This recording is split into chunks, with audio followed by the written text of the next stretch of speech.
Imagina esto, un frío descampado, silencio absoluto y un hombre tambaleándose entre las sombras, con la mirada perdida, los labios secos y un único pensamiento taladrándole la cabeza.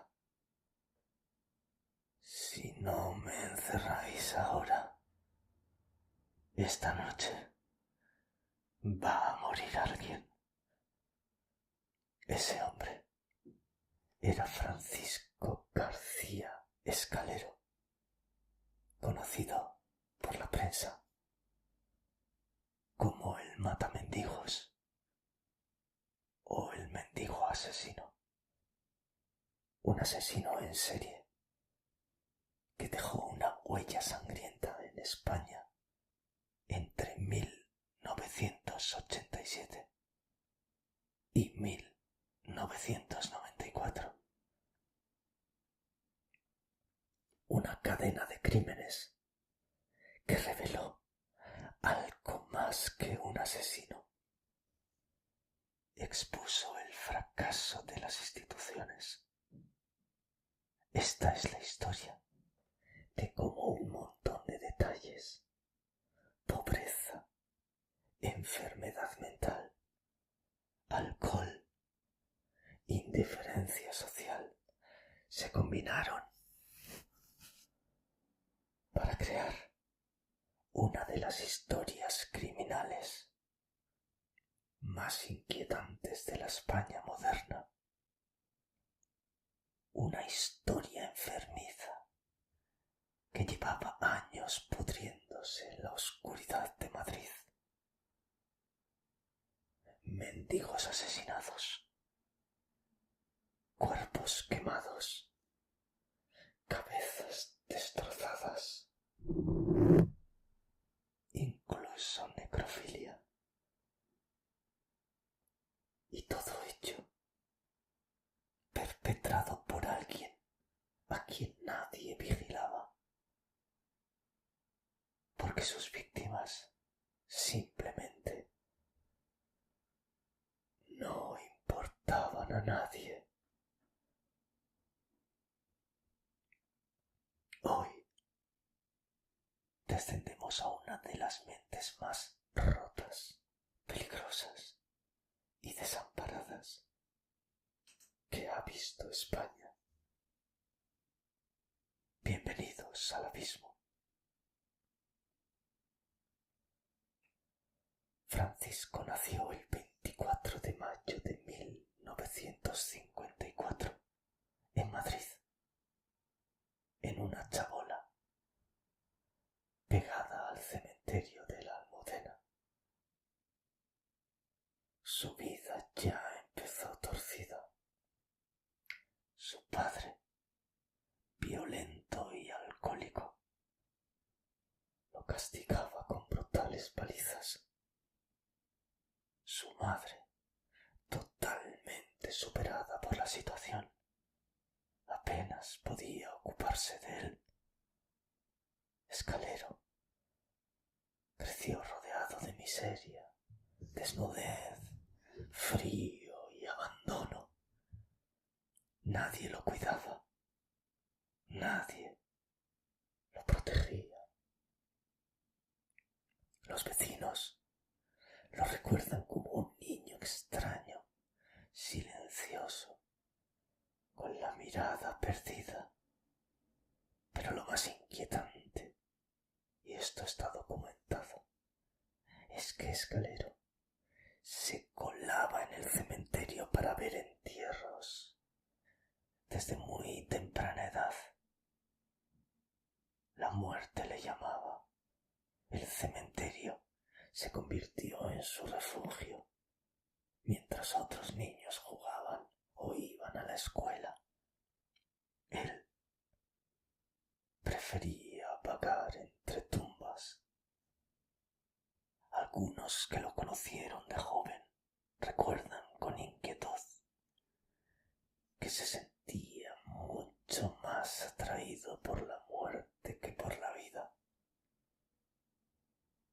algo que muchos adultos interpretaron como extraño o perturbador, pero que nadie imaginó lo que sería de adulto. La adolescencia de Escalero no fue la típica travesía hacia la madurez, sino un descenso gradual hacia la locura y la marginalidad. Los primeros delitos llegaron pronto. A los 16 años ya había sido arrestado por robar una motocicleta. Desde joven mostraba signos de trastornos profundos. Su fascinación por la muerte, como he dicho antes, la violencia que comió desde pequeño, apuntaban a un problema más allá de un simple niño problemático. Tras una serie de comportamientos inquietantes y violentos, fue ingresado en varios centros psiquiátricos a lo largo de los años, desde su adolescencia hasta la edad adulta. Los expertos describieron síntomas compatibles con esquizofrenia, delirios, alucinaciones auditivas y una marcada desconexión de la realidad. Escuchaba voces y no eran simples metáforas que él utilizaba para justificarse. Varios informes sugieren que él afirmaba rotundamente que esas voces le ordenaban matar.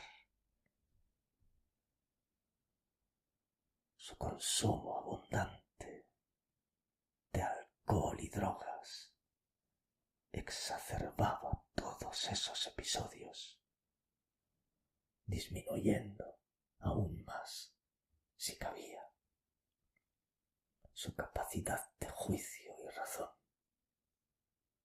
Hoy, los psiquiatras describen ese cuadro como una combinación letal, una enfermedad mental grave, esquizofrenia paranoide, abuso de sustancias y trauma psicológico infantil no tratado. Esta mezcla, por supuesto, no justifica sus actos, pero ayuda a comprender la complejidad del caso desde una perspectiva médica. El sistema de salud mental, sin embargo, falló repetidamente en ofrecer un tratamiento eficaz y continuo. No se le trató bien, no. En lugar de intervenir de forma sostenida y estructurada, Escalero vagó entre hospitales, prisiones y largos periodos de abandono en las calles. ¿Cómo va a curarse así una mente enferma? Con el tiempo, sus delitos fueron convirtiéndose poco a poco en más violentos. En 1973 formó parte de una agresión a una chica joven. Una agresión, entendedme, que encima lo hicieron delante de su novio. Fue condenado y pasó aproximadamente una década en prisiones españolas como Carabanchel, Ocaña, Alcalá Meco o El Dueso. Durante este tiempo, el contacto con otros reclusos violentos y la vida carcelaria profundizaron aún más sus problemas psicológicos, sin que, como ya he dicho antes, recibiera un tratamiento adecuado para sus trastornos. El ciclo penal no lo rehabilitó, sino que pareció reforzar aún más su tremenda locura. En 1984, tras cumplir la condena, Scalero recuperó la libertad. Sin embargo, sin estructura familiar y con un historial criminal tan terrible, la vida en la calle era inevitable. Empujado por la falta de sustento y la soledad, empieza a vagabundear, a mendigar, durmiendo en coches abandonados, parques, entre cartones. El poco tratamiento que le habían dado lo abandonó por completo. Mezclaba antipsicóticos con alcohol, drogas. Vivía de la caridad. Ahora empieza lo duro. En agosto de 1987, la policía encontró el cuerpo de Paula Martínez, una mujer que ejercía la prostitución, brutalmente asesinada, decapitada y parcialmente quemada en un descampado. Fue el primer crimen que se le atribuyó de forma creíble a Scalero. La policía, en su momento, pensó en un ajuste de cuentas, pero Scalero ya había encontrado su modus operandi. Los crímenes posteriores compartían ciertos elementos escalofriantes. Las víctimas solían ser personas sin hogar, vulnerables, a menudo durmiendo en parques, descampados o solares. Muchas veces compartían alcohol y drogas con él. La mayoría de las veces les golpeaba en la cabeza con objetos contundentes o los apuñalaba. Tras la muerte, varios cuerpos fueron mutilados o quemados, lo que dificultaba su identificación. Esto es muy duro. La necrofilia y el canibalismo fueron mencionados en diversas fuentes periodísticas. Incluso confesó en un vídeo. Está por internet, podéis verlo en YouTube, en el que dice cómo le cortó la cabeza a esa chica, que aún no le sacó el corazón y que le dio un mordisco. Impresionante. Las escenas de los crímenes solían ser extremadamente violentas y en algunos casos Scalero confesó haber abusado de los cuerpos. Terrible. Las víctimas, como he dicho, eran en su mayoría mendigos, población que ya de por sí estaba socialmente marginada.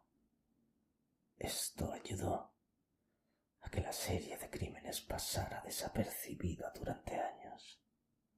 ¿Por qué? Porque eran mendigos. No valían nada. Nadie denunciaba su desaparición. Nadie preguntaba por ellos. Eran invisibles para la sociedad. La policía archivaba casos sueltos como riñas entre borrachos o fallecimiento por fuego. Mientras tanto, Escalero seguía matando. Se le atribuyen oficialmente 11 asesinatos, todos hombres, salvo la chica que he mencionado antes. Pero él confesó más. Él estaba seguro de que eran más, pero no se acuerda del todo bien. Ese patrón, incluso hoy, es objeto de análisis.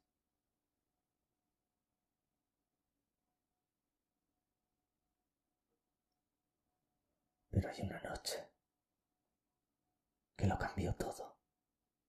Esta parte parece ficción, pero no. Es completamente real. Escalero estaba ingresado en el psiquiátrico Santa Isabel, en Leganés. Consiguió escaparse junto a un compañero. Iban completamente borrachos.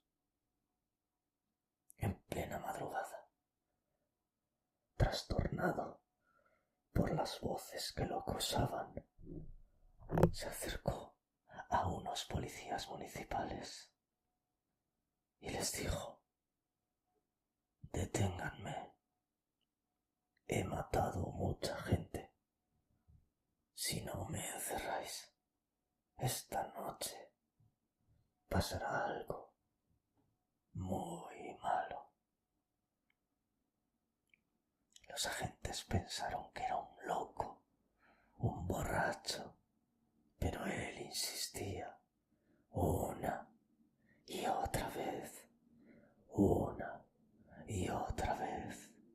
Finalmente, casi para quitárselo de encima, los policías empiezan a pedirle detalles. Y ahí, criaturas, se derrumbó el muro. Escalero describe localizaciones exactas, métodos, posiciones de cadáveres, objetos usados, información que solo un asesino podía conocer. Los lleva a un descampado. Excavan. Aparecen restos. El matamendigos acaba de entregarse. El proceso judicial contra Escalero fue altamente mediático y polémico. Comenzó oficialmente en 1995, tras su arresto. Francisco García Escalero estaba desorientado. A veces reía, miraba al vacío. A veces parecía no saber ni dónde estaba. Los forenses confirmaron lo que ya se sabía: esquizofrenia grave, delirios, voces, daño cerebral, alcoholismo extremo. La defensa alegó inimputabilidad, es decir, incapaz de ser considerado penalmente responsable de sus actos. La acusación, por su parte, desde luego, intentó demostrar que, aunque enfermo, Escalero sí sabía lo que hacía. Pero ojo, el Tribunal Supremo falló a su favor. Año 1996. Finalmente, Escalero es declarado inimputable por enfermedad mental grave y se ordenó su internamiento en un centro psiquiátrico en Alicante, bajo custodia, durante 30 años. Escalero nunca salió.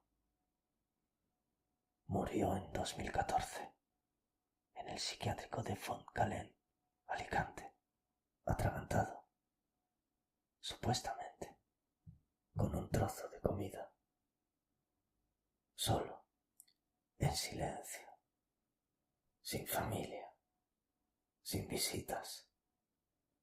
Dejó tras él un rastro de frío, fuego y abandono. Este caso nos deja 3 puntos clave. Las víctimas invisibles, personas sin hogar, marginadas y olvidadas por la sociedad. Nadie las buscaba, nadie las denunciaba, nadie las lloraba.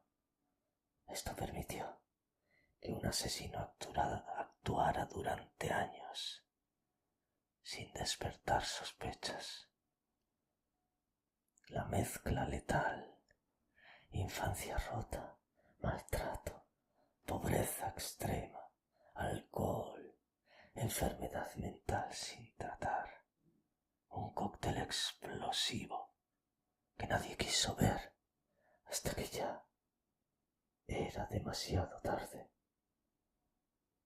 El fracaso de los sistemas de salud mental y social, que si hubieran hecho algo serio a tiempo, quizá nada hubiera ocurrido. Su confesión lo cambió todo. Si no llega a entregarse él mismo, ¿qué hubiera pasado? Lo más probable es que jamás lo hubieran atrapado. Hubiera seguido matando hasta morir. El habérsele declarado inimputable fue algo debatido intensamente. Por un lado, la sentencia reconoce que Escalero no tenía control total sobre sus actos debido a su grave enfermedad. Por otro lado, sus crímenes fueron reales, brutales. El sistema legal español, al final, optó por un enfoque médico. Y yo os hago esta pregunta. ¿Debe alguien con una enfermedad mental tan grave ir a prisión? ¿O debe ser tratado en un psiquiátrico? ¿Dónde está la fina línea que lo separa? ¿Y qué pasa con las víctimas o con las familias que pudo dejar rotas cuando la justicia dice no era consciente de sus actos? Os leo en los comentarios. Y como siempre, muchas gracias por haberos dejado caer en este mi oscuro abismo.